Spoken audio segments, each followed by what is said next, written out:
అర్జెంటుగా పోలీసులందరినీ మీరు మార్చి CBI enquiry అనేయండి, లేదా నేను ఇచ్చే డైరెక్షన్లో హత్యగా మీరు ఇన్వెస్టిగేషన్ కంటిన్యూ చేయండి ఈ 1 వీక్లో. లేకపోతే నెక్స్ట్ వీక్ లోపల మీరు కౌంటర్ వేసి సిబిఐ ఎంక్వైరీ అడగండి. తప్పే ఉంది? సిబిఐ కూడా మీదే కదా, మా గవర్నమెంటా ఉన్నది మీదే కదా, సెంట్రల్లోనే మీ కూటమి గవర్నమెంటే కదా, మీ మోదీ గవర్నమెంటే కదా, మీ పవన్ కళ్యాణ్ గవర్నమెంటే కదా సిబిఐ కూడా. మరి ఎందుకు ఇవ్వకూడదు? ఎందుకంటే వాళ్ళకి నాకు వాళ్ళ మీద నమ్మకం ఉంది. నాకున్న రిలేషన్స్తో వాళ్ళకి నేను ఇన్ఫర్మేషన్ ఇస్తాను. లేదా చంద్రబాబు నాయుడు గారు మీరు పిలిస్తే ఇప్పటికేనో వస్తా,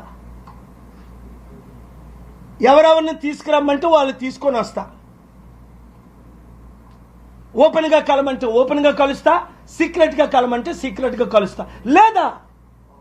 లేదా సిబిఐ ఎంక్వైరీ మీరు అడగండి, లేదా సిట్టింగ్ జడ్జితో రిటైర్డ్ ఐఏఎస్ ఆఫీసర్ని రికమెండ్ చేస్తాను, రిటైర్డ్ ఐపీఎస్ ఆఫీసర్ని రికమెండ్ చేస్తాను, ఒక సిట్టింగ్ జడ్జితో ఎంక్వైరీ చేయించాను. వాళ్ళకి నేను ఇన్ఫర్మేషన్ ఇస్తాను.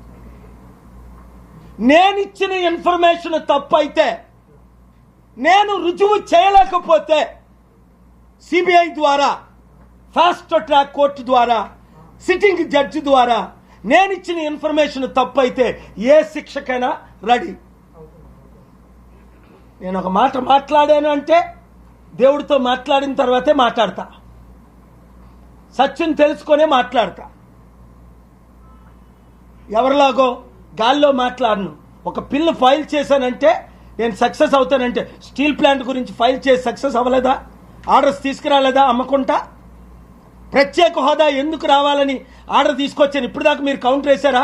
జగన్మోహన్ రెడ్డి కానీ, మీరు కానీ, చంద్రబాబు నాయుడు కానీ, పవన్ కళ్యాణ్ కానీ వాళ్ళు స్పెషల్ స్టేటస్ ఇవ్వడానికి రెడీ ఉన్నారు. 6 నెలలు అయింది, మీరు ఎందుకు కౌంటర్ ఫైల్ చేయట్లేదు? ప్రత్యేక హోదా కావాలంటే మోదీ మొట్టికాయలు పెడతాడని, ప్రత్యేక హోదా వద్దంటే ప్రజల్లో మీరు ఎక్స్పోజ్ అవుతారని.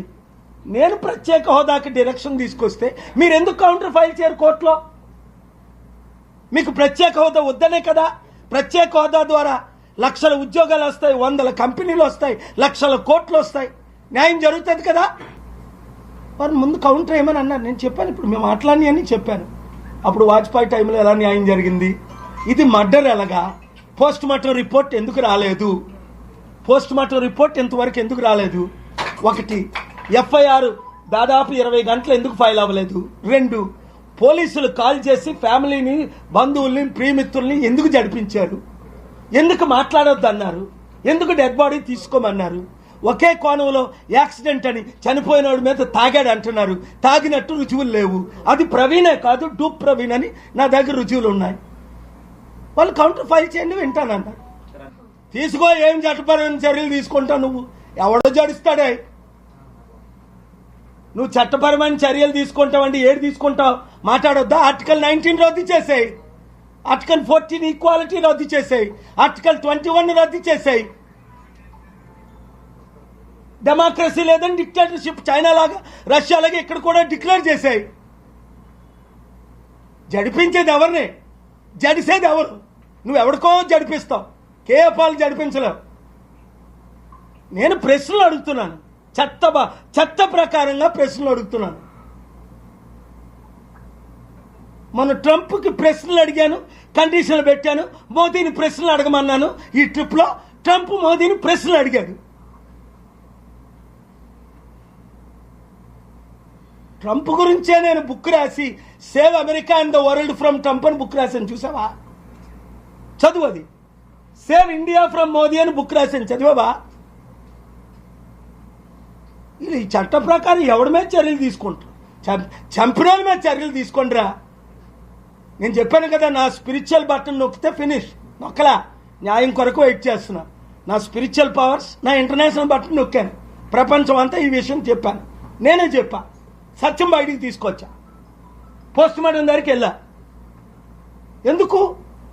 ఒక లడ్డూ వివాదంకి సుప్రీంకోర్టు దాకా వెళ్ళాను. ఎందుకు? 100 కోట్ల హైందవుల మనోభావాలు దెబ్బతీసినట్టు మాట్లాడారు గనుక జస్టిస్ గవాయ్ గారి ముందు మాట్లాడాను. నెక్స్ట్ మంత్లో ఆయనే సీజే. ఎవరి గురించైనా న్యాయం చేస్తాను నేను. ఇది క్రిస్టియనా, హిందూ, ముస్లిమా ఇష్యూ కాదు. ప్రవీణ్ పగడాల ఫాదర్ ముస్లిము, మదరు క్రిస్టియన్ అట. ఎంత మంచి కుటుంబాలు బ్రతికి ఉన్నారా? వాళ్ళని కలుస్తాం. నేను కలలేదు ఇంకో వాళ్ళని. చాలా మందితో మాట్లాడాను. నేను ఐజీ గారి రిపోర్టు ప్రెస్ మీట్ నేను విన్నాను యూరోప్లో నుండి.